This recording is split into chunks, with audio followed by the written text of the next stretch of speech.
Hey y'all, welcome to the Opinionated Show where I bring you some crazy weird ass shit. But let's see, if you saw the show yesterday, I did the interview with Sascha Riley, and the first part of it. This is the second part to it. But I want to do a little bit of a recap before I go into the second part. So, first things first, we went through that first part of the interview. We learned about Trump and the puppies. We learned about how Sasha had a fight with Trump where he allegedly kicked him hard enough that he busted something open and he had to be airlifted away. We learned that he was adopted, that he that he was adopted into a very rough family life, and that his father was a big pilot for Epstein. There was a lot of explosive information about that first interview. So if you have not watched it, please go back and watch it.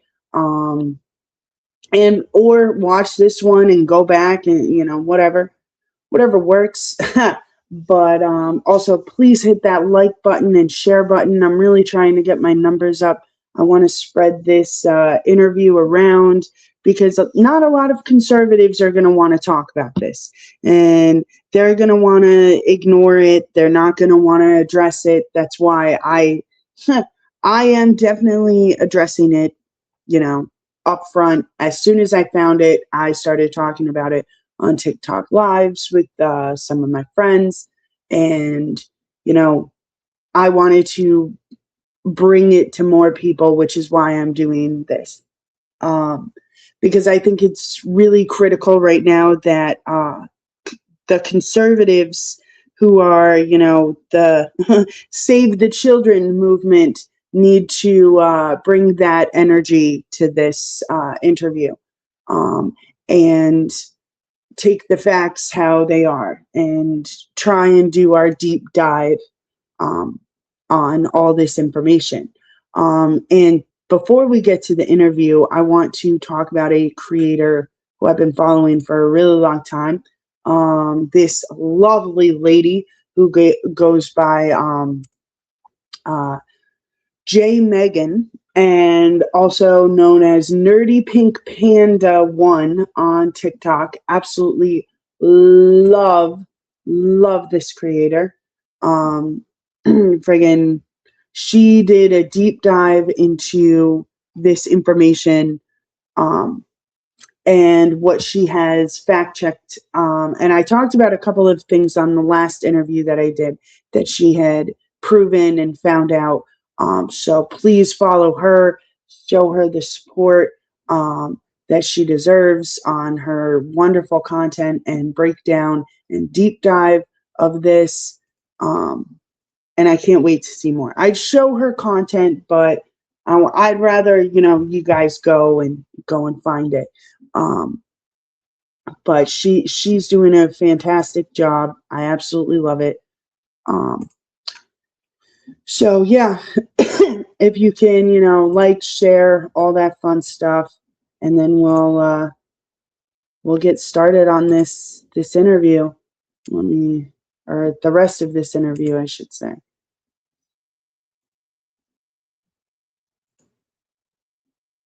Come on.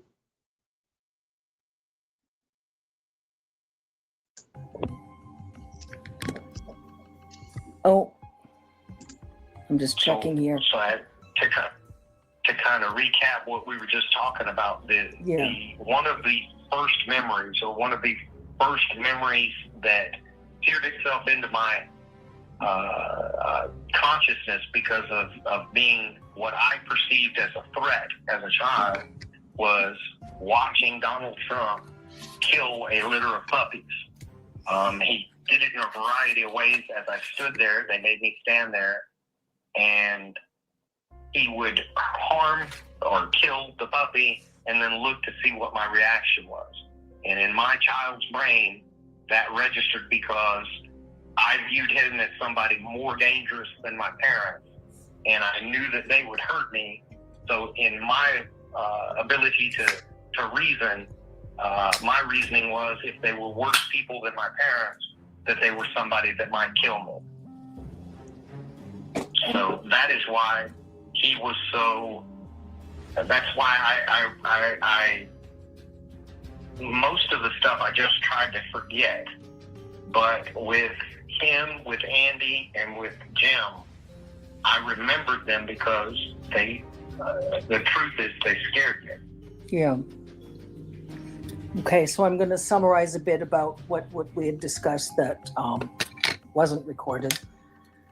So with Trump, when Trump murdered the puppies and forced you to watch, you were 8 or 9 years old.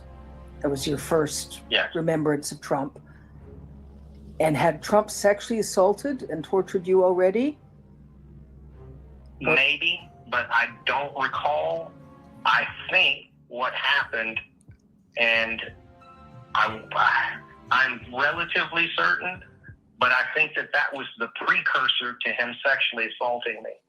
So I think that was in an effort to make the experience as brutal as possible for me.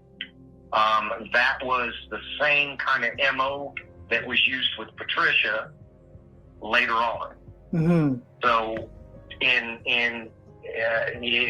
it seemed to be that he would use his imagination as such to try to figure out what ways would be the most traumatic, to make the most traumatic experience, to destroy somebody, kind of traumatize somebody to the maximum potential possible. Mm-hmm. So that was the first template of that was watching him kill those puppies. And then the next higher order of that, and I couldn't tell you exactly how much time passed between, but I would say likely a couple of years, or at least a year later, before the instance with Patricia. Okay. And the incident with Patricia was when? And at that point, I had already, in my mind, I had already thought there's no way I'm going to live through this anyway. They're just going to torture me to death anyway. So I might as well do everything I can to fight back. Okay. And so with the incident with Patricia, then recapping, they told you to go into another room with Patricia. There was film? They were filming? No. There wasn't filming in such a case? What happened with me and Patricia, my dad, before we got to the party, said, hey, there may be somebody you know. I had been trafficked with her previously, but she and I were as close to being friends as you could be. We were, in the same boat as far as, our station in life. So we had kind of become friends, and she ran up to me, and I can remember she saying, hey, come go with me. And I said, I can't. And my dad said, no, it's okay. You guys go off and have fun. And I said, what do you mean? And he said, you can go just have fun. You're an adult now. And I can remember thinking in my mind, I was wondering, what happens next? And the only thing that I knew of really of being an adult was my dad. And I knew that he didn't go to these parties and get assaulted. So in my mind, I thought, well, maybe that part of my life is over. But anyway, we left. We wound up going into the farmhouse. We went into the room not at the behest of anybody else. She wanted to have sex with me because she knew I wouldn't hurt her. Mm-hmm. I believe, I wouldn't swear to this part, but I am relatively certain she and I had already made some movies together, off, not at the farm, but at a shoot. But I didn't have sex in a way that brutalized people, because I kind of knew how that felt. So it was a matter of her kind of choosing somebody to try to go have sex with. So she didn't she wouldn't be placing her life in danger by having sex with one of these rich guys. So we went in and started having sex. This was not in front of anybody. It wasn't filmed that I know of. It was just, if we were going to have the opportunity to go have sex with somebody, we were going to go have sex with each other, because in that instance, neither of us would get hurt. Mm-hmm. But while we were in that room, after some period of time, the people. So I want to also speak about, when victims and everything, they go through a lot of trauma, especially sexual trauma. I was talking a little bit about this yesterday, about how it creates you to basically be like them.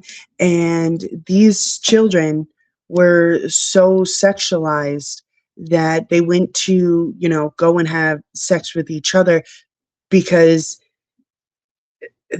they were so sexualized and they trusted each other, and they felt like that was a normal way for emotions to be had. And that's a very scary thing to have, because if we keep having, children like this who are, traumatized over and over and over again, where they're traumatizing others, that like we're literally going to have a world full of satanic pedophiles.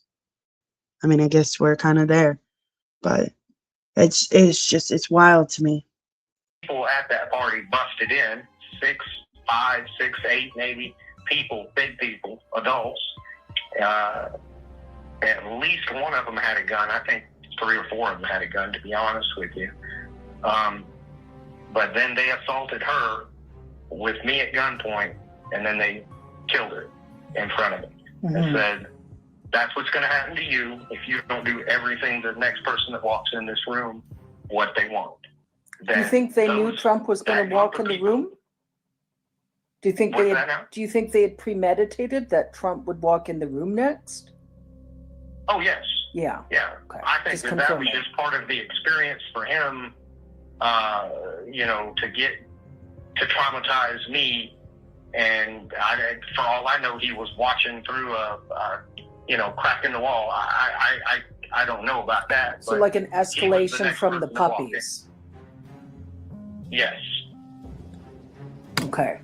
So yeah. Trump would traumatize you first and then sexually assault you. There was the incident when yes. Trump murdered the puppies and forced you to watch. And then the incident when Trump had Patricia killed. Yes. Okay. And then that's the incident with Patricia we spoke about, where Trump assaulted you, tortured you, and then Trump wanted you to engage in sex with Trump, and you found the tent peg and got a condom on, and then inserted the condom in Trump's anus, and kicked it as hard as I could. And kicked as hard as you could. Yeah. Yep. Yeah. And my plan was to continue hurting him to death, but as soon as I did that, he started screaming, and those same people busted back in. So. And then what occurred? My dad was at that party, obviously not in that room. It was just these other people, but we did not get assaulted or anything at that party. They didn't know what to do at that point. So we left. We didn't get beat up. I didn't get further assaulted by anyone, but some period of time passed, a week, 2 weeks, 6 weeks. I couldn't tell you how much time, but I can remember my dad saying, we've got to go face the music. So, I can remember him talking to me like I had done something wrong. He said, you can't do that to the rich people. You're going to get beat up, is basically what he said. He said, you've been beat up before. It's going to be just like that. You'll be okay. But I can remember him saying, you can't fight back or they'll kill us both. Mm-hmm. And that's when you were taken to the farm, and then 6 or 8, maybe 10 different groups assaulted and tortured individual. you. This is like, it was at least 3 or 4 or 5 people at a time in these groups, because I think by that point I had done what I did to Trump. They knew that I was kind of in a homicidal type of rage, so they made sure to have enough people that they felt safe. Because also my dad could fight too, and he was there. Mm-hmm. So they had, in each of these little groups, they had enough that they felt that I'm sure that they could overpower both me and my dad, because my dad's no slouch either. I could fight like a little Wolverine even as a child because of how I came up.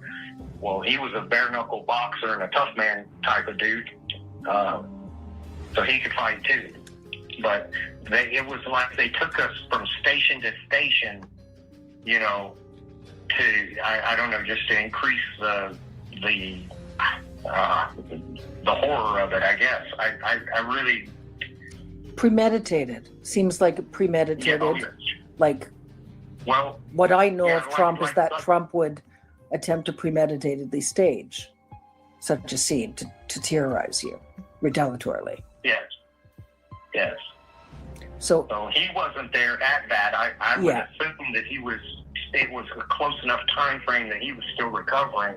Yeah. But I can remember that even my dad having the conversation with the people, because of the level that they had kind of taken it to get me to that homicidal rage.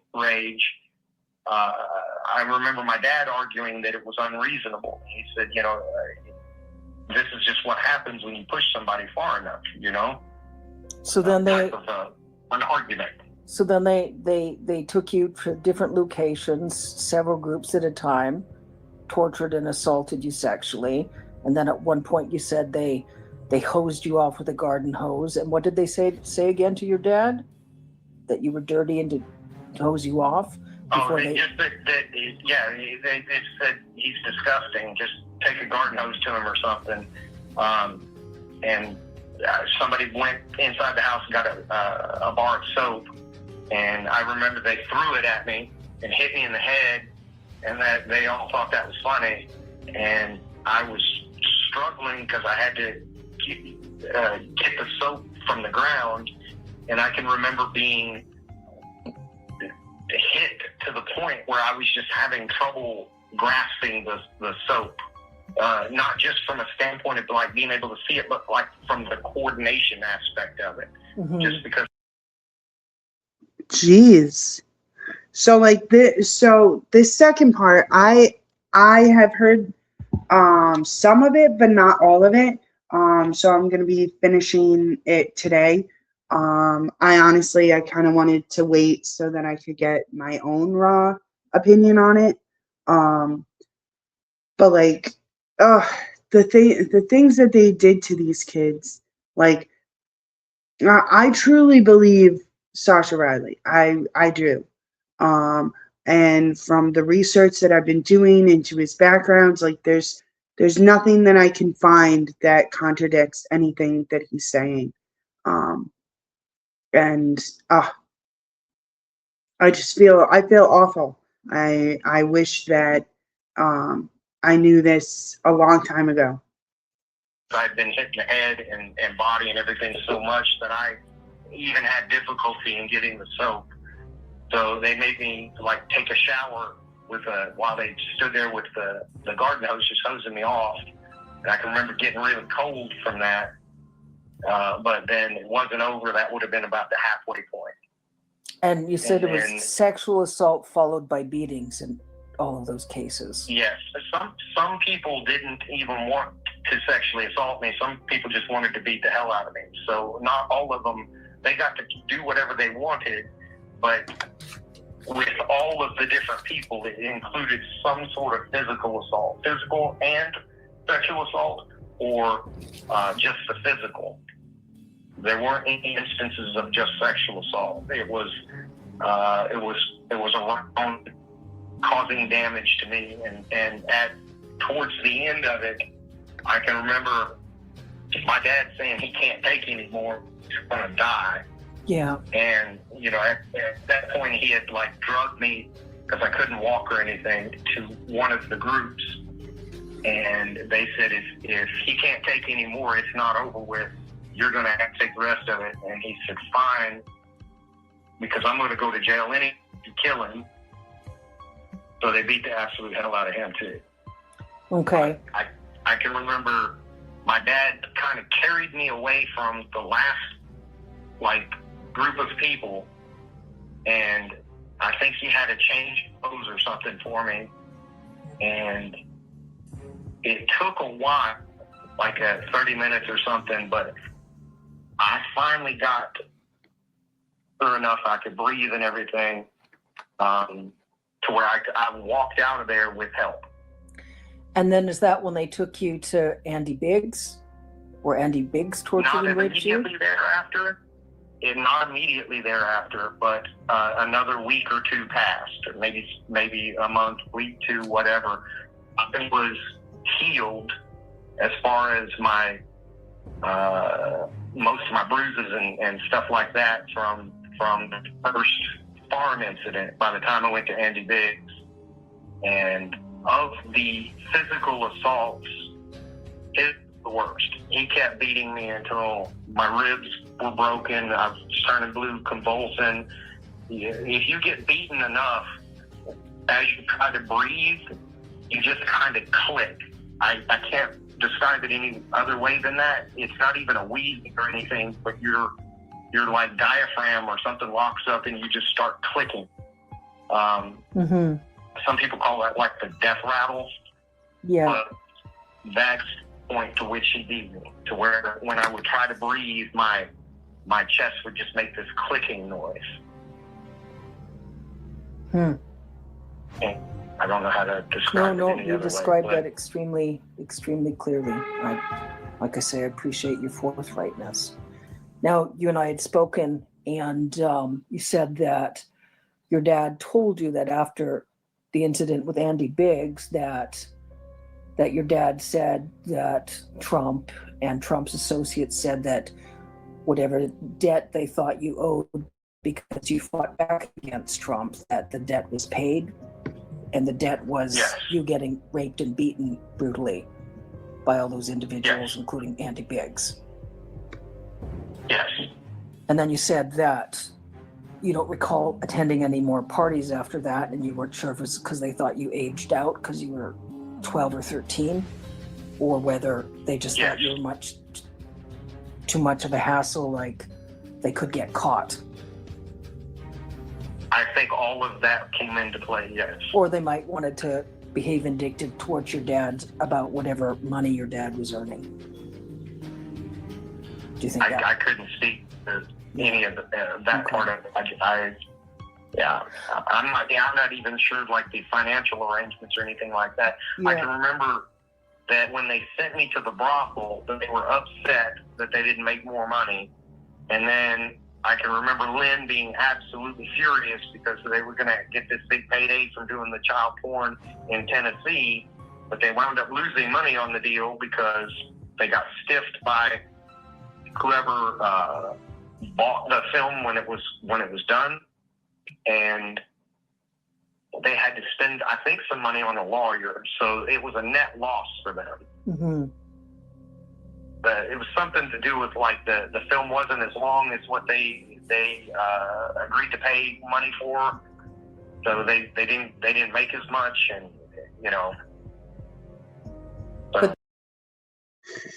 So that's super interesting. So we all know that I like to do some digging also while I'm listening. So as I was talking about a few of the characters that he talks about yesterday, I was looking into what they were doing in the 80s, right? So I was just looking into Biggs and what he was doing in the 80s and how he was, he was in college at that time. And then he went into where is it? There it is. So then he started working as a lawyer out of New Mexico. So before relocating to Phoenix, But like, as he's talking about in his story right now, talking about how they needed a lawyer, I'm wondering if that's why they needed Andy Beggs. The films. I just remember them being upset. Okay. Mhm. And the filming, most of the filming, the parties was all associated with Trump and the Trump Epstein Ghislaine pedophile ring. Different layers of parties. Yeah, but it's a whole bunch of people. It's just that from my childhood perspective, what I saw, or what I thought that I saw, was he was the big boss. Donald Trump was the big boss, and then Epstein was like you said, like the manager or something. And then you had lower level people like my dad that kind of went out and found girls or coordinated, at the ground level of things. Yeah. So like I'm glad that he said it that way, because not to criticize the person that is doing this interview, but and I understand she probably really wants those details of Trump and Epstein, and that's what a lot of the left's gonna do. They want to hear that, but like as he said in the first interview, there was only a very few amount of times that he did have encounters with Trump that he remembers, which I think it being brought up multiple times, like, oh, well, can we stick to this? Can we, it's like, let's hear about the rest of them. Like, I want to know everything that he knows about Trump and Epstein, but like, I want to know about the rest of the fucking people too. So even, and this just irks me. So in terms of even Epstein himself, he just sought out people like my dad that would sell, their adopted child, their actual child, or whatever. So those are the different layers of people. Yeah.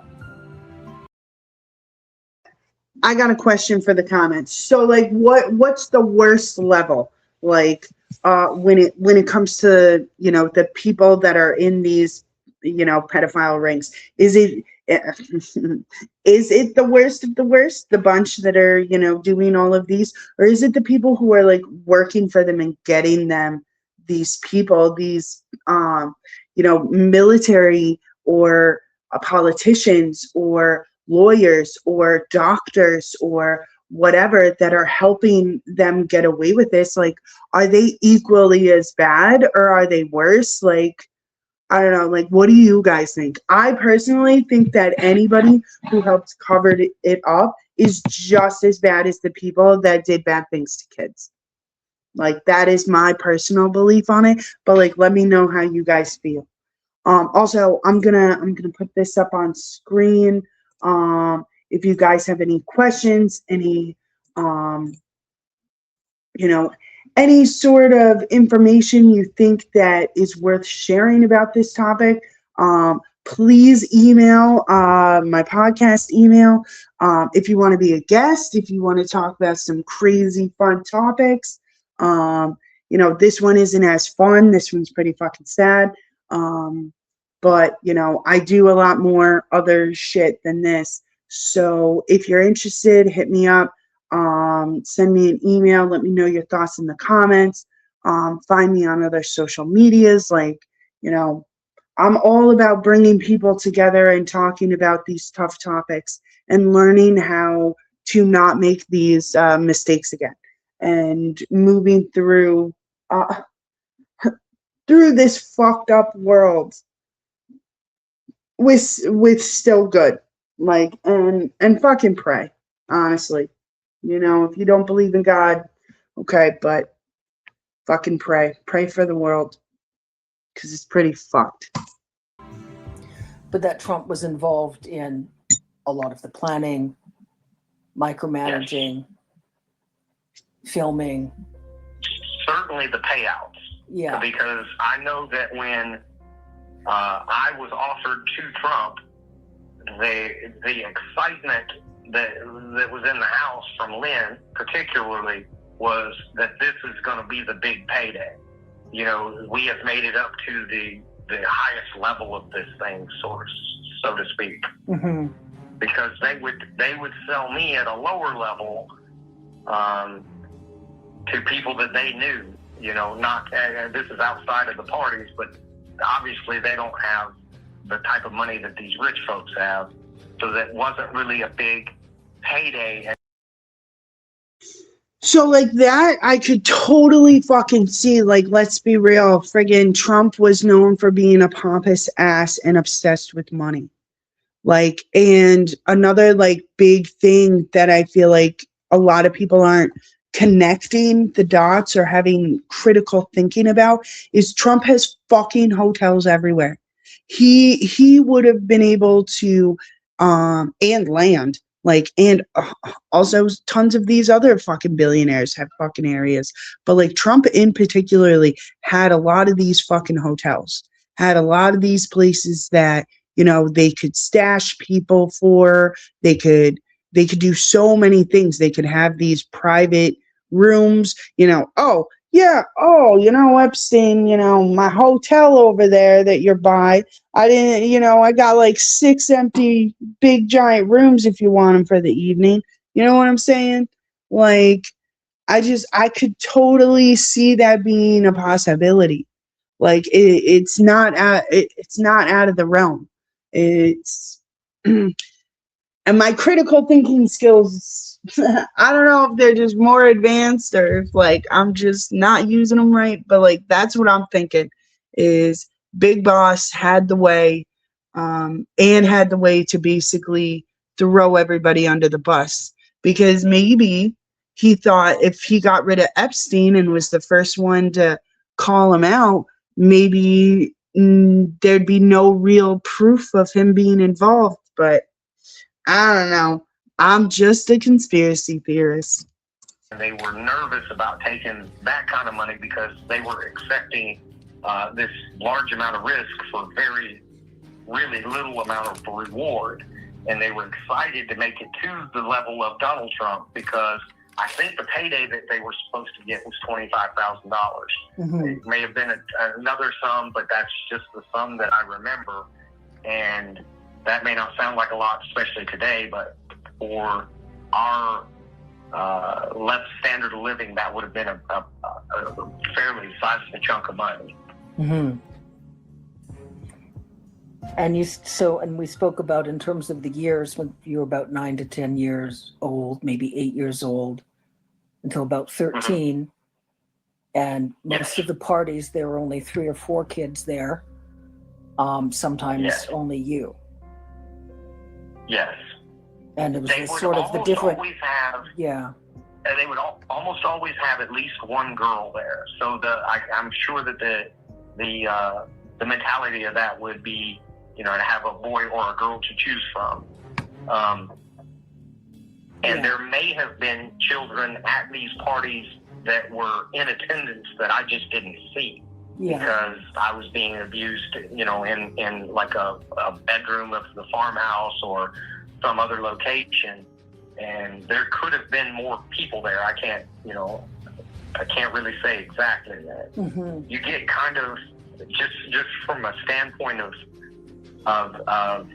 the experience, you very much just kind of lock onto your surroundings to try to stay alive. You're looking at the person that you're having this encounter with, anything that you could potentially use for a weapon, escape paths and stuff like that.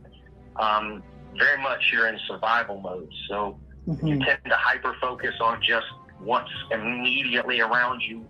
So there may have been additional things going on, but I really wasn't paying attention to those. Okay, and we spoke about the average age was like 9 or 10 years old in some cases. Layers of parties. Way up to adult prostitutes were there too. Yeah. So the younger end is 9, 10, all the way up to, young ladies, 17, 18, 19, 20-year-olds, And did you ever see Andy Biggs sexually assault and torture anyone else? Or you? No. Not that I can recall, no. And what about Jim Jordan? No. I remember him from that one instance. I'm not saying that he wasn't at additional, but I only remember him at the one. And I can remember a bunch of people being there, but to be honest with you, the rest of them just kind of melded together. You know, just a bunch of adults, you know, kind of a crowd of people. The ones that I focused on, the ones that I remember, are the ones that seared into my brain that this person could kill me next time. Yeah. So I need to remember this type of deal, and that's those three. Yeah. And then Trump during all those years. Now, did you ever see Clarence Thomas more than once, or Lindsey Graham? I could have, but I only remembered Lindsey because his mannerisms, particularly when he's not in the public spotlight, are very effeminate. Yeah. So that stood out to me, and Clarence stood out to me, and I only remember seeing them at one of those parties before anything happened. So I'm not saying that they were necessarily involved in abuse. They could have been. They could have even been involved in abuse that included me. I just can't swear to that. But he stood. And like this is also something that we got to remember is that just because they were there doesn't mean that they were involved, but it means that they knew some degree of knowledge of what at least knowing that kids were fucking there. Like, does anybody remember fucking what is it? Drew Barrymore? Not Drew Barrymore. Fucking what is her name? Oh, now it's going to bother me. We'll go back to this and I'll come back to it. Out because of his mannerisms being so effeminate. I believe the people that I was around, my dad and whoever he was talking to at the time, joking and laughing about those mannerisms. And then I remember Clarence because he's a black man. Not only is he a black man, but he's kind of a dark-skinned black man. So in that group of people, he stood out a lot because he was the only black guy there. Drew Barrymore is who I was thinking of. Remember, she was at these parties as a kid doing drugs, alcohol, all kinds of, shit. And adults knew about it. Adults were there. They saw it. They witnessed it. And that's what I'm saying with this case too, is that there were adults there that knew that these children were around these parties, and that is a concern. Like, you are just as bad if you're not going to be like, yo, why the fuck is this kid here? Why is this kid at this adult party? Like, the fuck? That's the point I wanted to make with this, is also equally guilty because you weren't there for the fucking kids. Okay. And then in terms of, we talked about transportation, plane, airplane, helicopter, automobile. You said there was usually there weren't a lot of folks on the plane, maybe sometimes 3 or 4 other kids, sometimes just you, Right. whichever adults on Right. the plane. When, Yes. with the snuff movies, were any of those shot on the farm that you remember? Or those you said were at different locations? Those were at different locations. And how many folks did you see killed in the snuff movies that you saw filmed? That was filmed? Yeah. For sure, 100%. I only remember that one. Yeah. Now, if they filmed Patricia being shot, that would be 2. Okay. But the other one was on like what you would think of as a movie set. Yeah. Probably just a warehouse, somebody's basement. I couldn't tell you the location, but it wasn't just a handheld VHS camcorder. It was something on a tripod with lights and things like that. And we were having sex, and somebody walked in and just shot her in the head, and I don't remember her name. So it was a similar MO as with Patricia. Yes, but there was no additional assault to me afterwards. Mm-hmm. But okay. Yes, it was similar to what happened there. Other than with Patricia, they busted in. It was however many of them there was, about half a dozen. And I had to stand there and watch, kind of like I had to with the puppies, while they abused her first and then shot her. Did Patricia say anything to you before Patricia was shot? Do you remember anything? Did Patricia say anything all during the assault? I can remember her asking to just die. Please just kill me. And I can remember telling Patricia, because this is what Samantha had said to Sarah before Samantha shot her, was, "You're going to come be with me now. I love you." And then she shot her. So I said the same thing to Patricia. Mm-hmm. And then they shot her.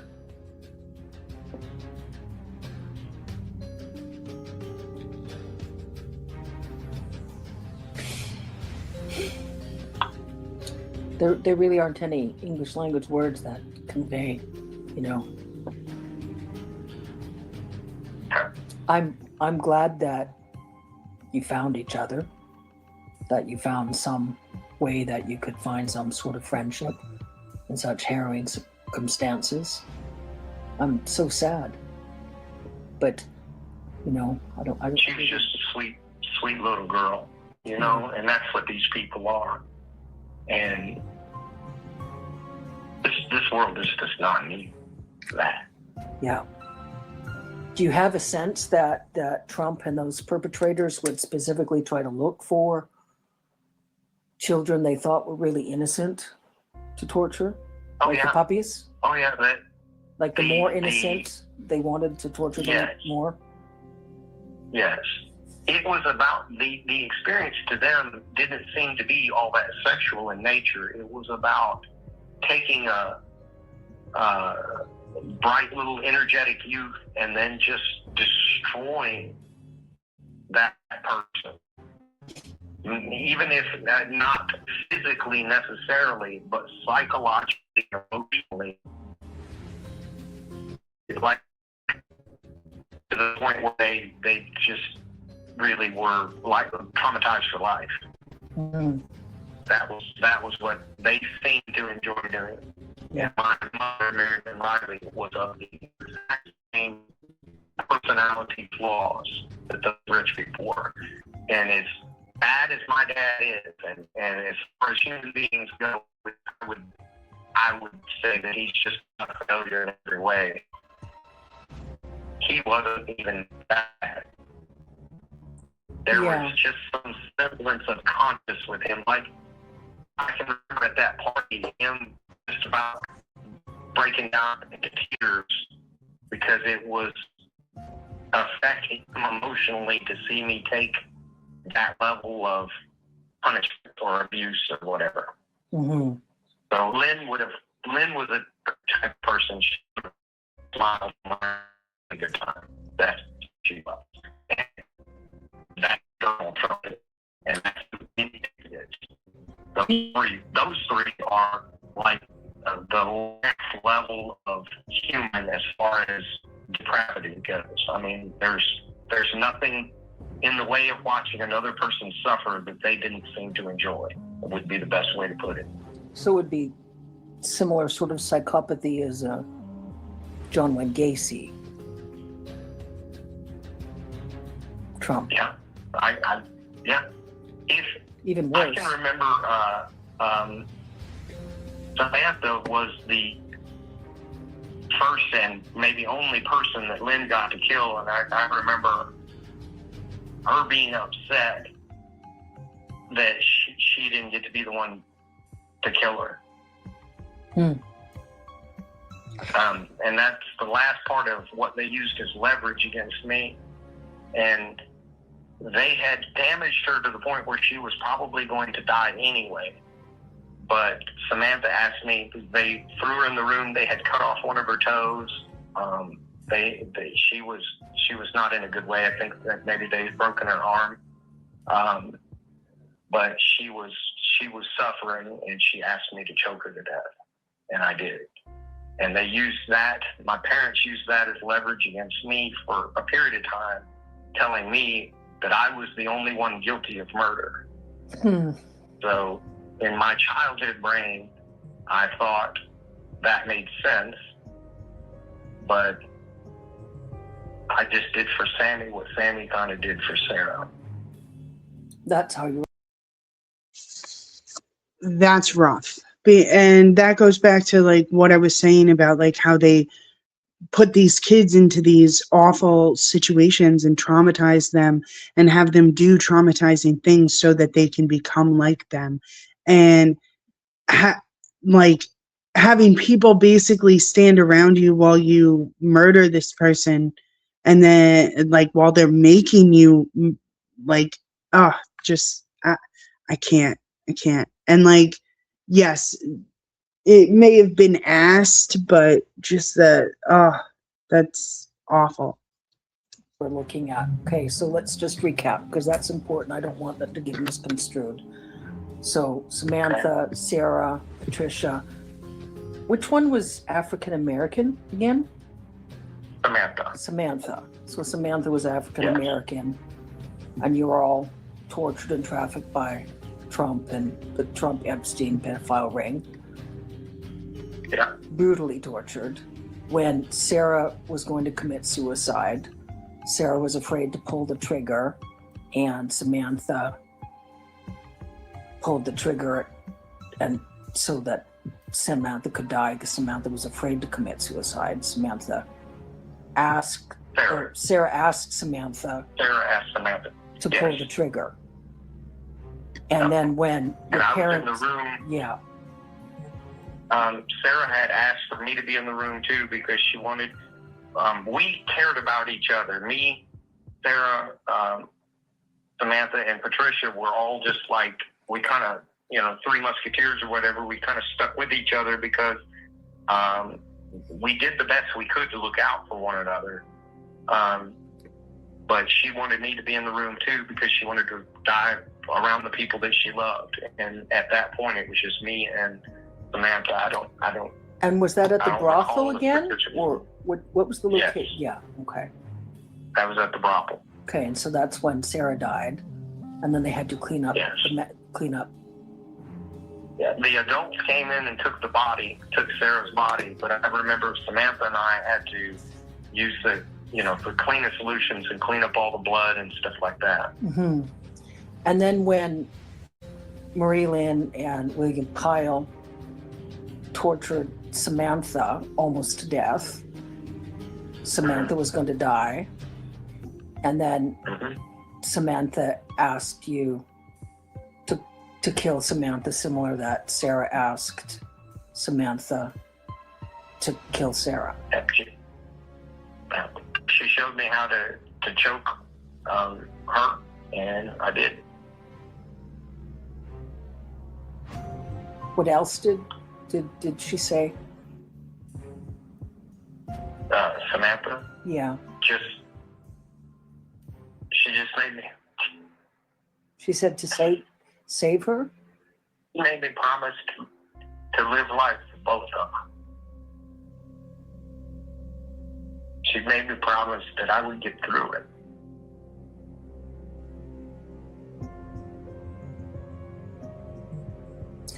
What do you think? So another point I want to make when it comes to children who are traumatized, especially when they witness other children being abused, they tend to put themselves in like this parenting role, like or this child is responsible for this other children. So to me, like in the aspect of this case, like that would absolutely make sense that they would be very protective of each other because they know what happens to each other. And that is definitely something that is known throughout children who are abused, especially abuse around other children that they know who also endure that abuse. Ugh, this is fucking sad, guys. It's fucking sad. Marie Lynn and William would have done to Samantha if Samantha hadn't have died? They just would have kept beating on her until she was dead. So they tortured her for a couple of weeks, probably. A couple of weeks. So they tortured Samantha during a couple of weeks. And then Samantha asked you to kill Samantha because Samantha didn't want to die getting tortured by William Kyle and Marie Lynn. She said, I can't go back in there. I can't do it again. Yeah. Because they had us locked in like a little storage room. Yeah. And they would pull us out one at a time and torture us and then throw us back in there together. And that last day, they threw her back in there at night. And I can remember we stayed up almost all night talking. I can remember when daybreak hit, she said, you've got to do it. I can't. Basically, she could not face them again, and she knew that shortly after sunrise, my parents would be up. Yeah. So, and when I filed the police report, I told them that same thing. So, that the police report that was never followed up. So when I did that in Lawton, Oklahoma. In Oklahoma, and so when you talked to the police, you said Samantha had asked you to kill Samantha because Samantha couldn't bear getting tortured by your parents anymore, and you told the police, and the police never followed up in Oklahoma. I filled out a whole report. It was recorded. I gave them the exact same story I'm telling you, and I never heard back from them. And this is the shit that fucking gets me so angry. Like, because I have talked about, but I don't know if I've talked about it on the podcast. Maybe I did, maybe I didn't. Who the fuck knows? But I don't know if you guys know, but in the newest cases against Diddy, there's 120 of them. They all, almost all of them had fucking police reports, hospital records of the actual like abuse that was done to them, and nobody fucking did anything. And either people are just that fucking stupid, or that's how much control these men had over our freaking system. Because another thing I want to point out, that somebody did fact check and find out that Donald Trump had the same doctor for many years.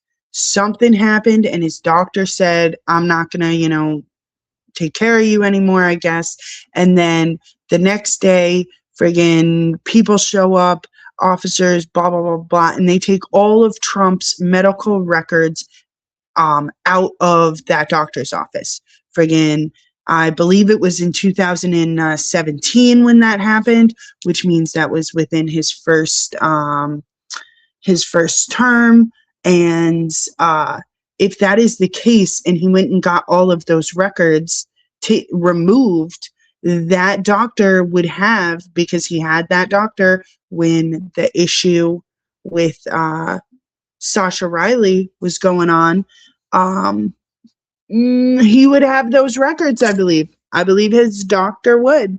So, like, I don't know. Should that be, like, pressed against, Trump to openly speak upon? Should he be called into fucking Congress or the Supreme Court, whatever, fucking brought in to speak on this? I think so. If Hillary Clinton and Bill Clinton have to come in and talk about it, so should fucking Donald Trump.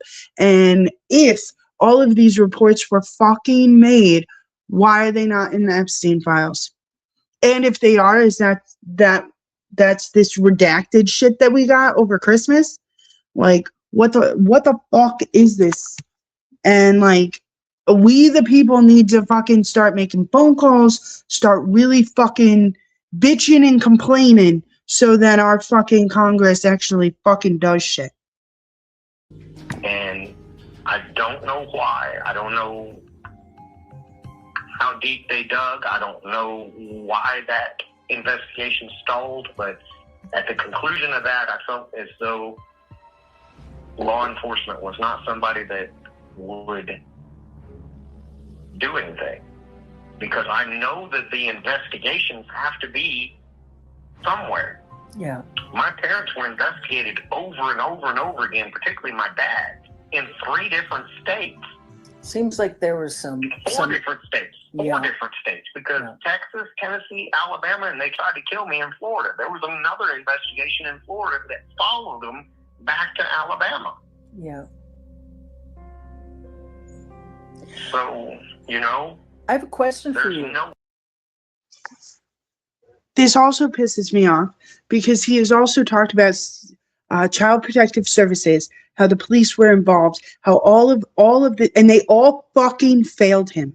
And they failed the United States because this shit was happening in the fucking 80s. Like, fucking, what the hell?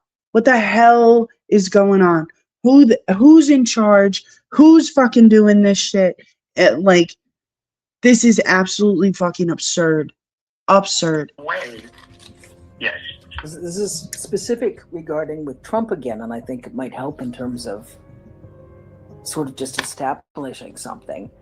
When you kicked the tent peg into Trump's anus, you said it tore Trump's backside open, anus open. Yes. There's a lot of gossip, discussion about Donald Trump's being incontinent since several years ago. I remember some folks that worked on the television series The Apprentice, they said Donald Trump had to wear diapers. And that... I would bet it's because I ripped him open.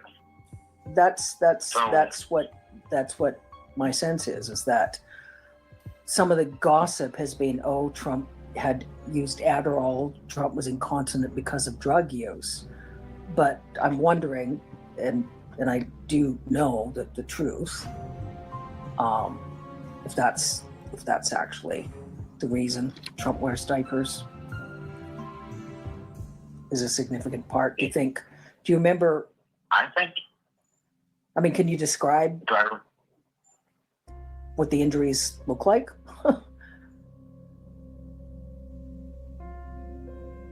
Do you remember enough to describe? I remember the scream that he let out when I kicked him. And I remember backing away, and it was, I can't remember exactly what it looked like, but it wasn't just that he was hurt. He started, while he was screaming, like his entire body was in almost like a horseshoe, where he was just vibrating or convulsing while he was just screaming at I remember his reaction being so loud that it scared me, and I kind of backed away. But what the injury itself looked like, I can't really describe that, because in my mind, I thought that he was going to die after. Mm-hmm. So I got as far away as I could, like in the corner. And as he's just, the scream that he let out, I can remember that. Yeah, just like a banshee. Mm-hmm. And then those people came in there, obviously knowing something was up. They pointed a gun at me. Anyway, they didn't beat me. They didn't do anything like that. They just scooped him up, got him out of there, and then they tried to figure out what had happened. And I know at one point I was just there with like a couple of guys holding a gun on me, and there was some discussion. My dad was brought in, and they just let us go for that day. Mm-hmm. Nobody harmed us that day because they didn't really know how they were going to handle it. They didn't know if Trump was going to die. He was fucked up. I mean, no doubt. that's something that left a scar. There's no doubt in my mind that left a permanent scar on him. Mm-hmm. So, and as far as if it's possible that that's the reason that he's incontinent today, it's very, very much so. So I do want to say, because yesterday, I think I just kind of really missed the details of like how much he had actually hurt Trump. And I said, like, I didn't really believe that a kid could, kick somebody and do that kind of damage. But now that it's being more explained, like, I kind of understand it. And also, as for these rumors about him smelling like diapers, like smelling like shit, basically, has been going around since his time on The Apprentice. From what I'm looking at, there's quite a few, and I'm not looking into main friggin' media shit. Like, I'm not looking at what CNN says or what Fox is saying. I'm looking at more like independent stuff.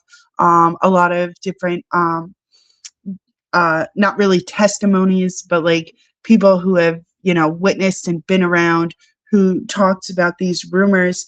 And if that is true, like, motherfuckers, we've been fooled. Fooled.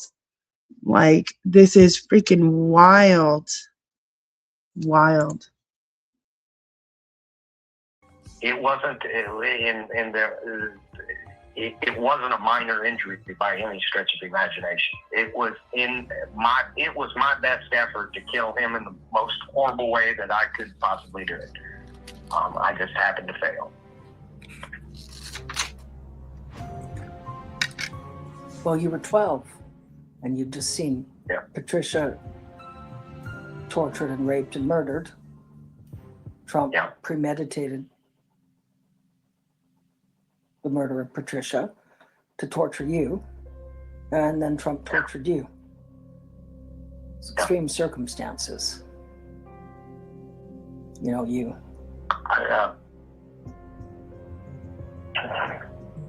You experienced understandable rage at injustice, the most depraved sort of injustice.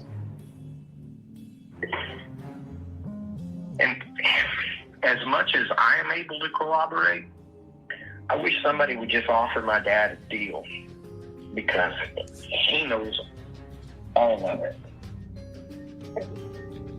It would be worth him not going to jail, as far as I'm concerned, just to blow this whole thing open, because as bad as my dad is, any malice that I might have towards him is superseded by the fact that the whole of the organization is even worse.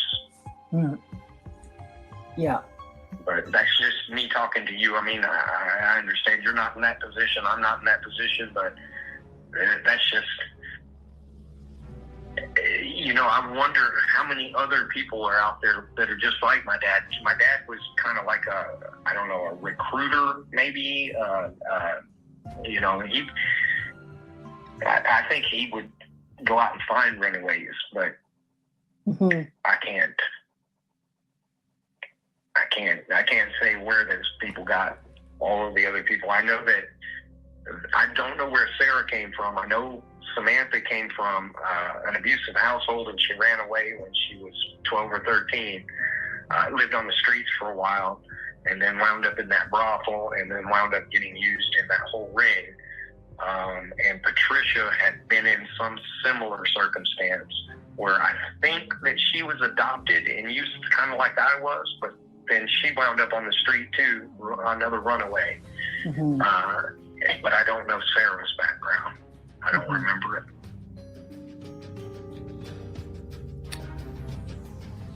I think your dad was probably one of similar sort of recruiters they might have used in different locations, or in terms of the core group of like those specific torture parties, they might have tried to keep a quite tight rein on things. Yeah. Is there anything else you want to talk about right now? I mean, I think I have shared the bulk of what I remember vividly. Okay. Sometimes another detail or something will pop up into my head. But and I've spent years kind of trying to dissect all of this, and over the number of years, about the last 10 years, I've been just peeling back layer after layer of this. And as far as what I remember clearly, this is pretty much it. Like I say, there were other instances of assaults, but I can't tell you who did what, when, or where. And I can't place it to a specific individual outside of, both of my parents assaulted me. Some of the other family members assaulted me. I can remember that.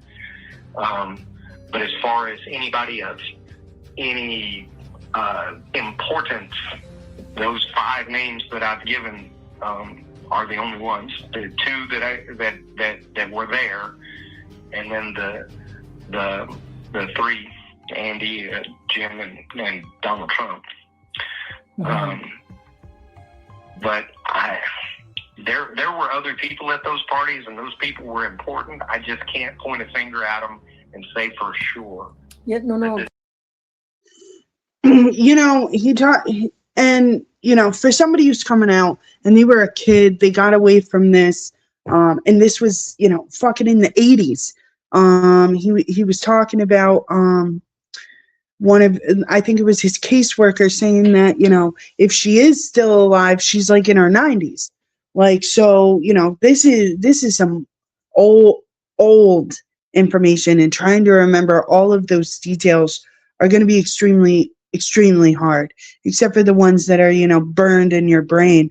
And one of the things that I want to know more about, like the locations of these farms, of these properties, of because he hasn't really mentioned the island. I don't know if anybody really else realized that. He's talked a lot about the farms and like parties and stuff, but like, where were these parties? Where were those locations? He said, I believe, that it was a hotel room that Samantha was killed in, because that's when they had to call Trump, and Trump had to come, and they were upset about the mattress because they needed to dispose of the mattress, and stuff like that. So it's like, I'm really curious of like these different locations as well as all of these people. But I think that that's something that, Sascha Riley really can probably divulge more onto, but I don't know if he has like the interviewist, but I don't know. We still got like almost 20 minutes left of this interview. So, I could be mistaken. She could bring it up later, but I would love to get Sascha Riley on my podcast to talk more, about location wise, the traveling wise, like all of that information, because that might be something that he actually might not, or they actually might remember, but like don't think is very significant right now, because the interviewer right now is mainly, trying to push more on the Trump aspect. That's at least what I feel with this full interview. I don't know how you guys feel, so let me know in the comments, or send me an email, or send me some hate mail, or some maybe some love letters. Just kidding. Nobody loves me. Let's get back to this. Don't worry about that at all right now. What I'm going to do is, to be honest with you, seeing Clarence Thomas there really stood out. But what cements that into my brain was the celebration that my dad had when he got confirmed onto the Supreme Court. How excited he was to have a person as high as the Supreme Court that was involved in all of it as sort of a buffer. Yeah. So, could potentially John Roberts or Justice Alito, one of those guys been there? Potentially. I don't know, but I can remember specifically how excited he was that, this is a person in about the highest position possible. And I remember him saying that that's a lifetime appointment. So, do you remember? For what that's worth. No, that's important. That's significant. Do you remember any female attendees at those parties? Adult females? Yes, but it was not very common. Lynn went to one at least, and they were rare. Mm-hmm. Most of the women that were at these parties were escorts or children. Mm-hmm. So there were some adult escorts at some of the parties for sure, and then there were possibly, before it got down to the smaller group of people at the end where they really did the more brutal, more heinous stuff, that was always just a bunch of men. I can't remember women being in a smaller circle other than other people being trafficked. I can't remember any women being there. Besides Trump, could you identify any of the rest of the men, of those 8 to 10 men that were always in the tour, in the core torture group? If you saw the photos? He would be the only one that I could clearly say that this person. The rest of them, I didn't think they were going to kill me. Yeah. So they just kind of go into the memory bank of just something else bad. And the only ones that I remember are the ones that I thought were dangerous, and then Clarence because he's black, and then Lindsay just because of his mannerisms. Mm-hmm. And I remember seeing him and observing his mannerisms. What I remember even more is my dad and whoever he was with at the time kind of joking about those mannerisms. I can even remember somebody telling my dad to be careful because there were a lot of people at that party that were gay. So if he got caught making fun of a rich person that was gay or at least had the mannerisms and demeanor of a gay person, that it might cause my dad problems. So. Which is actually kind of surprising because we're talking about the 80s. So that's a little shocking to me. But I'm gonna stop for a minute, and I also want to say because I'm streaming this video from Night and Days Network on YouTube, who posted this. There is apparently going to be a part 3, which I didn't realize that there was a part 3. So I'm gonna have to look into that and see if that's up yet, because I would love to report on the part 3.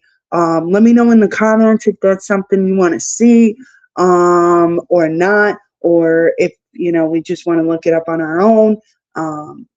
Whatever. Just let me know if that's something you want to see. I'll bring it to you. No freaking problem. But like, share, subscribe, all that friggin' lovely ass shit. I hate to be asking for love, but we're in 2026. Love, it's got to be shown in certain ways. You know what I'm saying? It's kind of, we can kind of laugh and joke about this a little bit here, but you better be careful what you say around other people, because a lot of these people are gay or at least have bisexual tendencies, and they may take offense to that. And these are the people that my dad was not in a position to offend. Mm-hmm. They. Okay. Well, what I'm going to do, I'm going to get this recording here, this second recording, and backups and so on. And then I'm just going to spend the rest of Saturday fairly quiet doing some peaceful things, which I highly suggest you do as well. Just whatever you like to do that you experience some I'm gonna joy go do some about. yard work. There you go. If it's not too hot outside, it was pretty hot yesterday, but that's kind of what that's my meditation, that or the gym, and I can't go to the gym today. Yeah, spend some time outdoors. I have a set schedule. Okay. Yeah. And then what I'll do, like I said already, I'd like to just get the text messages we've got and the recordings, and I'm just going to figure out in terms of, there's 2 recordings now, and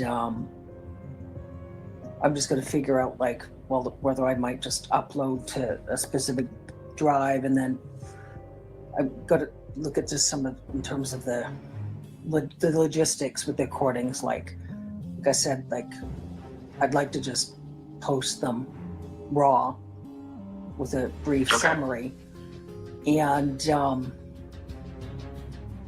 totally different context. A long time ago, I was speaking to some folks who are at NASA about climate crisis related, and one of the women that I know at NASA was talking about all the data they were seeing, and there was so much politicization of the data that Lynn was concerned that it was going to be a huge negative impact. Lynn's perspective in terms of climate crisis was, in terms of survival of the human species. And we'd had some discussion about posting all of these data from all these different locations, the North Koreans, NORAD, just so everybody could look at the data and they'd be like, holy Christ, what the heck is going on? And then it's like a bit more simple to try to get folks of different opinions, belief systems, to behave more unified. So slightly, obviously what we're discussing is quite different, but what's similar is, the truth is being suppressed. And very much so. It all comes back to greed, and these people have this defect in their soul or personality or whatever you want to say, and they're denying the climate crisis for the sake of money, and they're denying the pedophile ring because the rich people that are involved in it want it to continue. Yeah. It's just a level of corruption that seems to permeate, I don't know, in almost every direction. It's not everybody who is corrupt, or most certainly the average person, I would think, would be very much against all of this, but not enough people in key positions to prevent it from happening. And that's... Yeah. And, to be honest with you, to some degree, it feels like the Democrats are just part of theater. Joe Biden had 4 years to kind of do some things, and it seemed like as far as policy went, it seemed like some things were going in the right direction. But where was the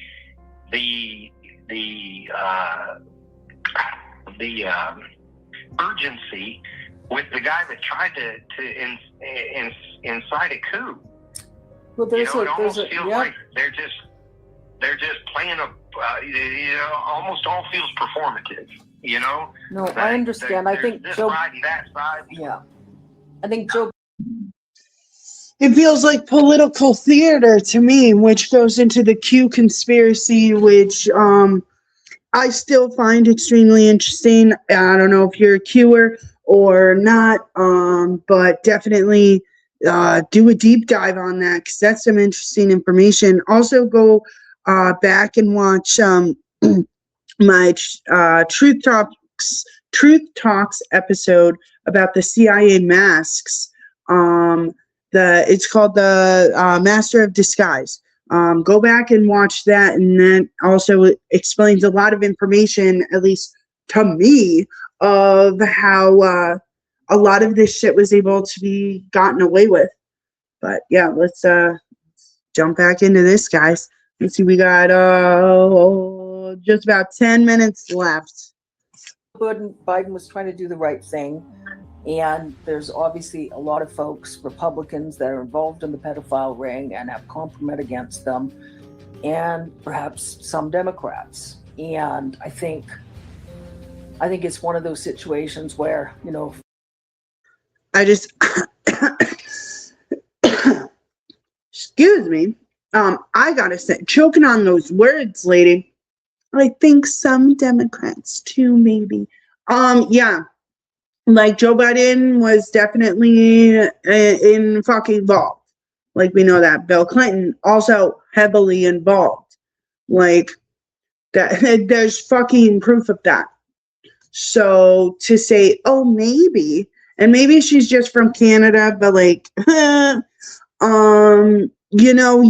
especially if you're looking into this, you should at least have a knowledge and understanding about friggin' Obama, Biden, Bill, Hillary, and Big Mike, like, and Hunter's playing all of this too. Like, there is so many layers to all of this information. Like, I think I'm decided. I think I'm going to do an Epstein series and go through all the shit that I've had, but that's going to have to air on Rumble exclusively, because some of the shit that I have is not going to be YouTube friendly. So I'm definitely going to jump into that and start doing that at least once a week, maybe more, depending on how, life works.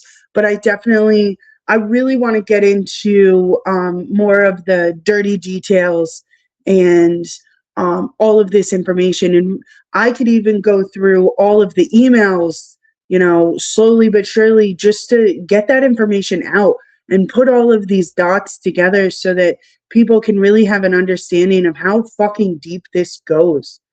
Like, fuck. Biden had more information, there's a lot more Biden would have done. So there's obviously been some collusion about the information that everyone's getting. And I think what you're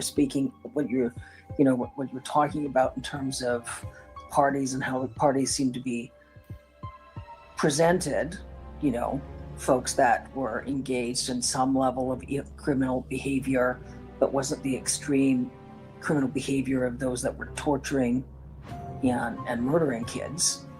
And so they were all trying to play it all off against them all. So all these different folks had compromise, say, on drug use or some sex acts they didn't want publicized, but they didn't know about the torturing.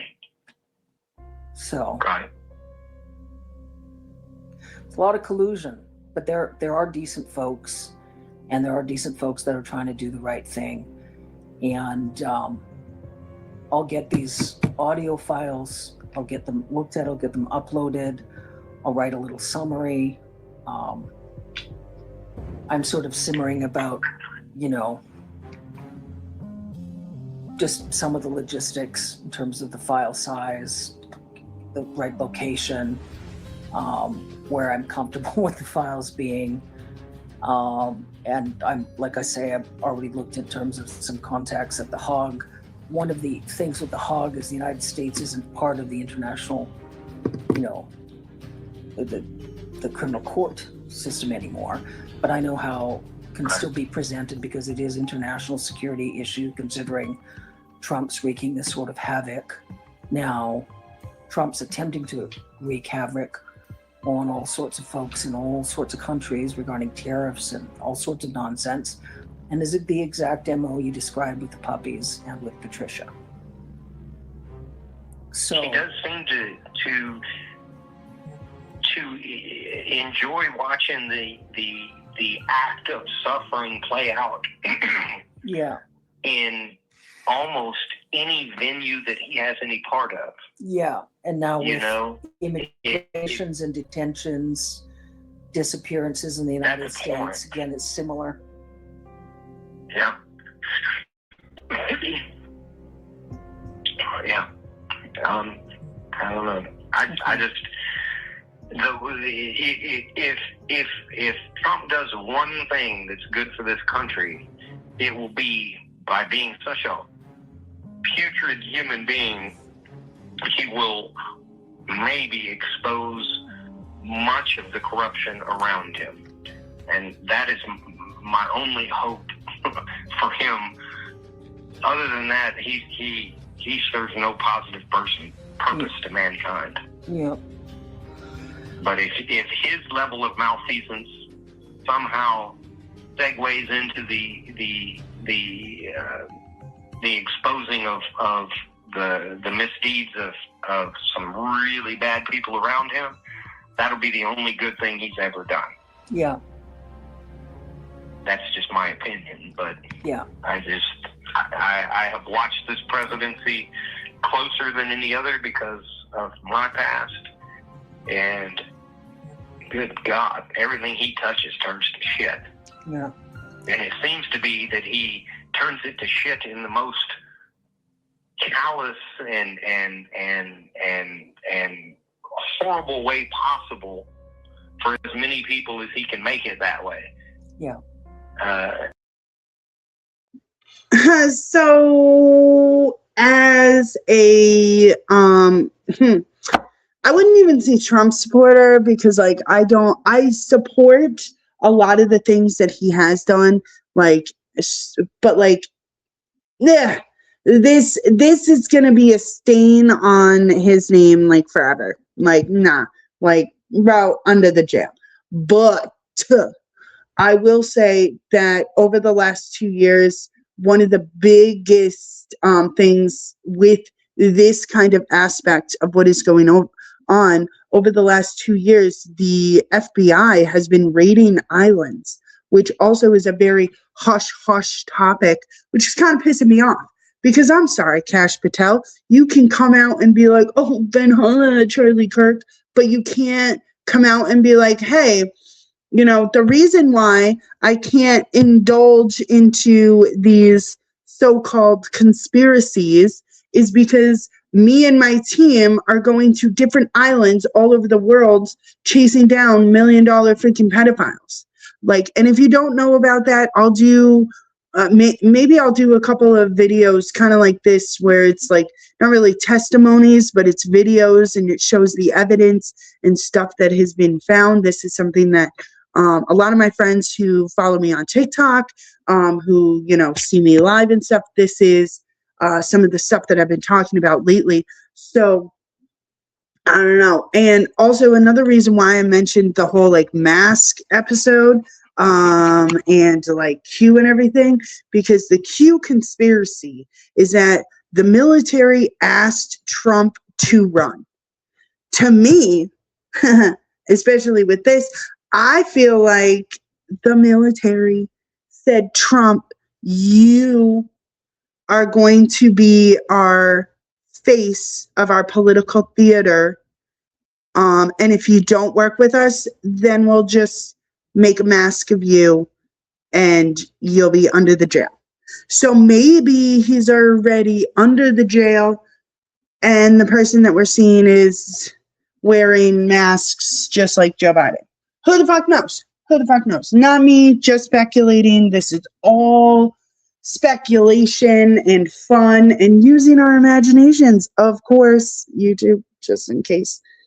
It's Oh, and allegedly. I forgot to say allegedly. It's incredible to me that so many people are on board with the suffering of others, and it seems to be the almost the selling point. Yeah. You know, I can remember discussing with somebody the other day, I don't care if somebody's here legally or illegally. At the end of the day, that's still a human being that we're talking about. Now, if this person has gone and murdered people or done something like that, well, then they should answer for it. But every person deserves due process. Every person. And that's the way the Constitution is written. That was the one thing that all 9 Supreme Court justices even agreed on. Is that everybody should get due process. Yeah. And so the fact that he is denying people that and trying to convince the masses that certain people do not deserve due process is just alarming to a degree that it actually is shocking to me that it isn't a line in the sand for everybody. I don't understand the reasoning behind. This is where it's like orange man bad to me, because like our Constitution gives constitutional rights to citizens. It does not give it to illegals. Like we have certain laws here. Like we all fucking know this. Like why is this even being brought up in the interview? Like that honestly kind of ticks me off. And if the rest of the interview is just like, oh, don't like Trump, I'm gonna be like, okay, this is where the conservatives are gonna be extremely skeptical of this because you're pushing a certain agenda about hating Donald Trump. Like, and I'm not trying to be mean, not trying to be rude or offensive, but like that is how the conservatives are going to take this. Some people thinking that because your skin's brown, you don't deserve due process, or because you crossed the border here, which is essentially a civil matter, a speeding ticket type of violation, you know, that somehow now that person deserves to suffer to death. On such a subject. Yikes, that was a hard thing to listen to. He said suffer to death. Like, what? Oh, it's this kind of shit that like just irritates the piss out of me. Oh man, if this is the last 15 minutes of the interview, like we'll end up having a 2-hour episode because I'm gonna have to keep pausing and being like, what the fuck? Something that I'm simmering with in terms of timing of publishing the files. You know, there's on one hand I want to publish sooner than later, but one of my siblings is traveling to the United States this week, and I told her not to travel. I said it was quite urgent not to travel, and she just hasn't read a lot of information. Yeah, I know. And so what I'm looking at in terms of logistics, especially since we've, our discussion today, I need to confirm when my sister's traveling and her husband, when they're back in Canada. And I would want to make sure they're back in Canada before I post the audio file, just in case. I don't blame you. Because I just don't. I mean, it's. Okay, number one, why are you even going to say that in the interview if that's something that you are concerned about? Don't fucking say that shit. Don't say it. You don't need to say that you're worried and have to wait until this comes out. You could literally just say, this will air, at a certain amount of time, not sure exactly when, and that be it. Like, the fact that she's going into over-explaining, to me, that's a trigger of like, you're probably lying. Over-explaining things is something that liars do. And I'm not calling this woman a liar. I'm not saying what she is, but like, you didn't need to add that. You didn't. One of those things, I want to make sure you're in a safe location. I want to, I have a friend who's retired. He's American. He's worked as a defense attorney, but he lives in Canada now at least half the year, and he hates Trump. And I got a call into him. He was a defense attorney in the United States, and I want to run through some things with him, see if he has some suggestions just in terms of preparation, in terms of, so we're okay. So if there's a deluge of press, maybe folks will ignore, maybe there'll be a bunch of press contacts. I just want to make sure there's a bit in terms of preparation there. So, but it is really urgent, I know, sooner than later. So let's just, go step by step. Okay, absolutely. I'll look forward to hearing back from you. Yeah, and there is one other entity that is right now going through some flight logs, and I think they're going to schedule talking to me tomorrow. I think it was the day that they had. So they are looking for my name and my dad's name in different itineraries to try to piece it together from a different angle. Yeah. And who are the folks you're speaking to there? There, I have the name on there. I don't have it on the top of my head. Hold on. I sent him an email. Let me look at my email. The Crustian Daily ICE list. Okay. That's right. So they're looking through there. Yeah. Okay. When you speak to them, maybe just tell them that don't mention my name, but just say you're speaking to someone that's helping you in terms of court related, affidavit related, and that I'm planning on publishing some discussions with us imminently. And if they would, I just want to, I want to make sure that it doesn't get the waters don't get muddied inadvertently. I actually follow them on social media, and I like what they're trying to get compilations and all the ICE agents and everything. So that's great. But I would appreciate just from, and just a bit more in terms of my background. I've spent lots of time advising folks on a whole range of subjects, and I, have a very specific approach in regards to law enforcement. I'm sort of Clark Kent camouflaged. And so when I look at what I'm looking at, it's really about what's truly the right thing that's really going to truly help ensure there's justice. And I mean like true justice. So if anybody from any journalistic outlet tries to contact you for interviews or anything, I would appreciate if you would just decline until we can get this published, because I think that's going to really help in terms of what's the most important to get out of what we've covered raw, because journalists are going to try and edit, and we have to be careful about who's on side and who isn't. So, right.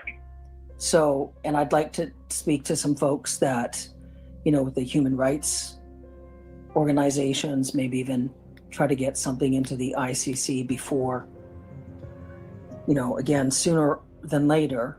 And so talk to the folks at the Crustian tomorrow, but please don't agree to any sort of journalistic interviews with them or anyone else until we get these audio files published. Okay. Okay. Awesome. And contact me anytime anything comes up. Okay. I want you to know that, I'm a fierce warrior myself. So I believe I have.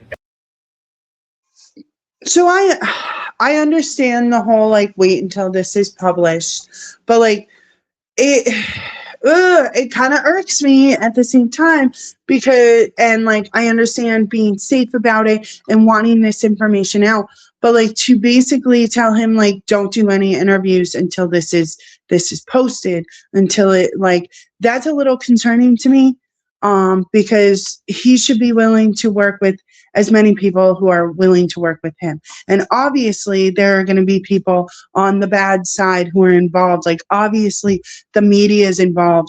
Obviously, the government's involved. Obviously the military is somewhat involved. Obviously Hollywood's involved. Obviously. But at the same time, he should be actively looking out for people to talk to, people, more independent journalists like me, and this woman, I can't remember her name now. Anyway,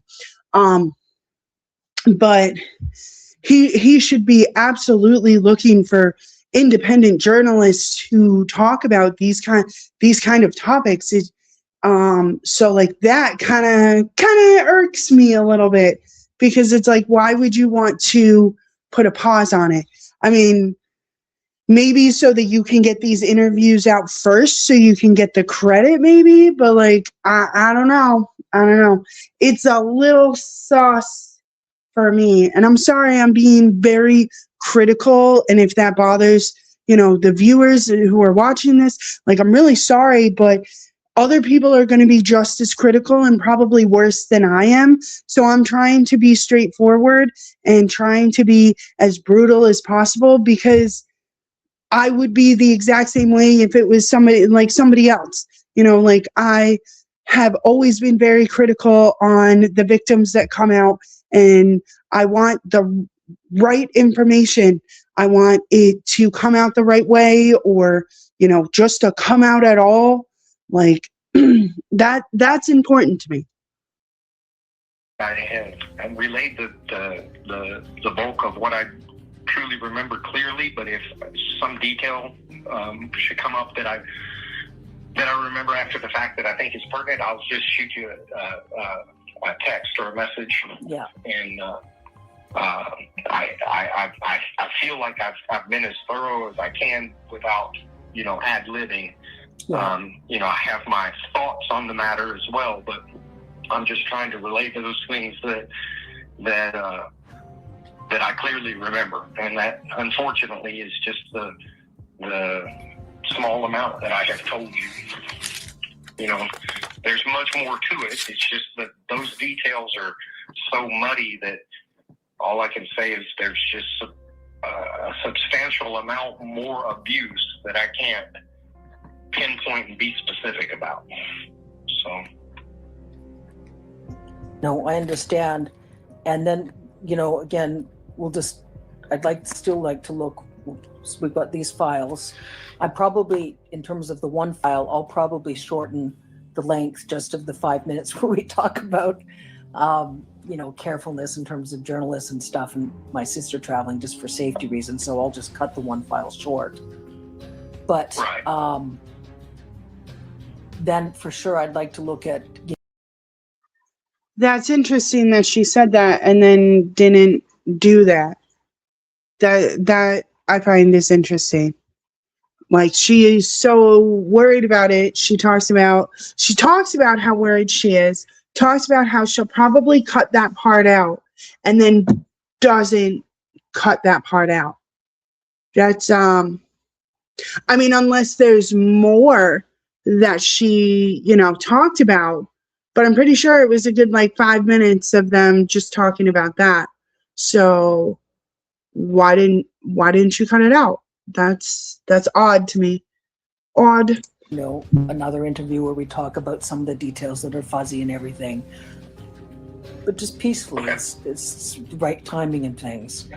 And then, like I say, I've sort of tried to structure so it's easy to get into affidavit format and stuff in terms of criminal cases. I know you could file a lawsuit or something in the United States, but I just don't know that that's the right approach to look at right now. Like, E. Jean Carroll filed a lawsuit, but this is a totally different level of crime, right? So, yes, yeah. Which is why I'm. And I also want to be careful that I don't come across looking like I do not care about money. I do not care about any sort of notoriety. All I care about is exposing this for what it is, in hopes that it would shut down that part of the operation. I know that you can't exactly create a nirvana. There's always going to be bad people doing bad things, but at this level that it's being used, somebody has to stand up to it, because we're goose-stepping towards our own crematorium, is what it looks like to me. And we're having to do that because of all this leverage on the people at the very top of our food chain. Yeah. Well, what I'm going to... In as much as Donald Trump has all of this dirt on the people around him, I wonder just exactly what dirt maybe our adversaries have on Donald Trump. That's just speculative on my part. Yeah. But it's... Oh, I do too, bro. I do too. I wonder how much they got. I feel like there's somebody out there that's got more information. Absolutely agree with that. Certainly would seem to me that he is beholden to Netanyahu and to Putin. Yeah, I would say that's quite clear, So, and certainly even involving yourself and footage with yourself. So, yeah. So, okay. but I very much appreciate the help with all this.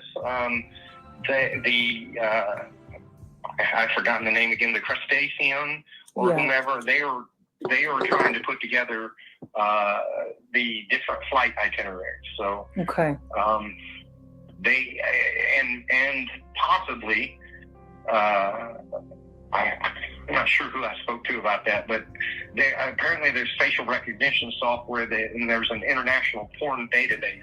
Yeah. So when child victims become adults, if they approve, and I do, being run through that system, they can, if it's ever been on the internet, they can do a lot of forensics. Did they say they thought they analysis. could help with that, or that they might have access to some of the software? I believe so. Okay. I believe so. I mean, So, don't mention my name, but just mention that, I'm helping you and that I might like to talk to them and you at some point.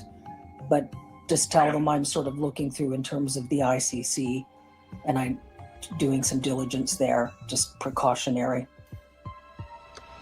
2 people have also reached out to me that have been involved in similar types of abuse. I don't know if that would be potentially helpful. I don't know that this is under the same umbrella. Yeah. But one lady that has reached out to me has talked about something that's more involved than just, like family abuse type of things. Yeah, okay. Yeah, no, we'll look at all those things. And what I'm looking at, something that would help me if you thought about a little bit in terms of sort of jurisdictions, if anyone either, you said you remembered accents and stuff, and then with Putin, just in terms of if there was anyone in Europe, and specifically in Canada, it's one of the countries of the British Commonwealth, the Commonwealth of Nations. And if there's anyone in any of the Commonwealth of Nations countries that might help in terms of with jurisdiction. But like I said, it's international security issues.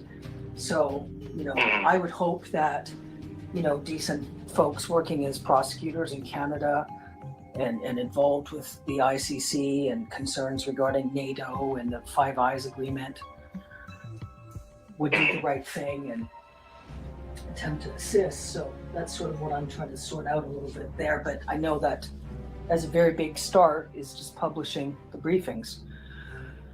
And like I say, I would send the briefings to some of the folks that I've advised during the years. I would publish and post them, and I'll contact after the briefings with the audio were published with the right preface, and right preface meaning so it was clear that what your position is, and it's clear what my position is, which is doing the right thing, right? It isn't about some financial interests or anything, it's about doing the right thing.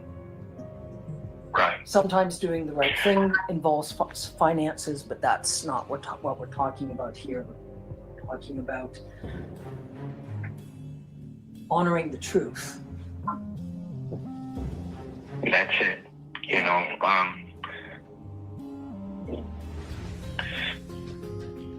Those 3 girls, they deserved a chance at life too. Yeah. And these people that somehow believe that they're elevated from the same rules and laws as the rest of us decided that their own absolute monstrosity of desires was more important. And I just don't think that condition should be allowed to exist. Yeah. I forget who said it, but evil only exists, or something about good people doing nothing. Evil exists because good people do nothing. Something to that effect. Yeah. And I don't know. This level of evil, I don't think should exist. I absolutely believe that that's true. And I was kind of saying that earlier, that like everybody's fucking implicated. Like the people who were there that knew that children were at parties, absolutely implicated for fuck sure. Because good people need to stand the fuck up against this shit. And if you're not going to, then you're not on my team, bro. You're not on my team. I ain't picking you. Hell no. I want to be on the team of the people who will absolutely get these fucking kids out of these situations, that will stand up and do fucking something. Not allow it to be these fucking people that run the banks, run the fucking countries, that run everything, allegedly just for YouTube. But this is absolutely fucking absurd. We got 1 minute left. Let's do it. We will see. Yeah. Okay. I'm gonna spend a little time outdoors and get some follow-up calls going, and we'll figure this out. Okay. All right. Well, thank you very much for your help. You're welcome. And hey, something else before we go, I'll just tell you one of my own, two of my mantras. Mantra isn't the word I'd like to say because I don't practice occultist sort of Buddhism. Two of my mottos, I guess.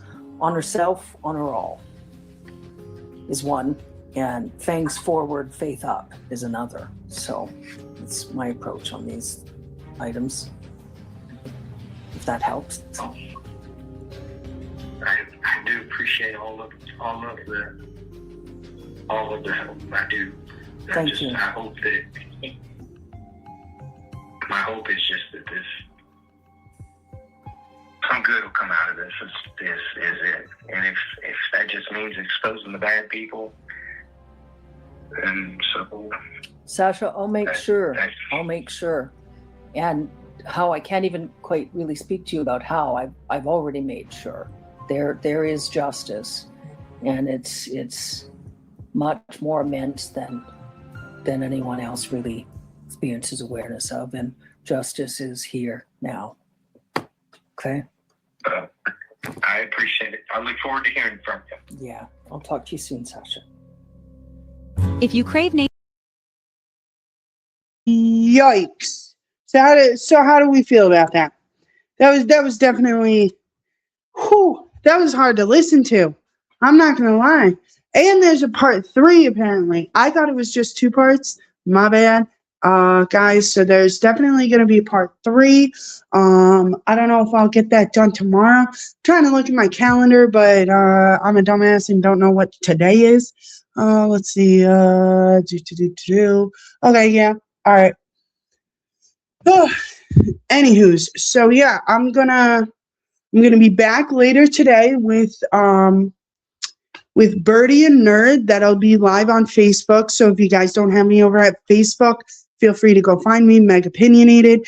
And we're going to do Opinionated with Nerd and Birdie to have a second discussion about gender affirming care. That's going to be very interesting today. Also, Sunday, we got Truth Talks. Super excited. We're going to be talking about frequencies and numbers that the CIA have used. I know that sounds crazy, but the Truth Talks were all about the CIA right now until we're finally done and we start talking about, the other 3-letter agencies. But right now we're stuck on the CIA. So that is for Sunday. Going to be very interesting. Have some real good tips for you.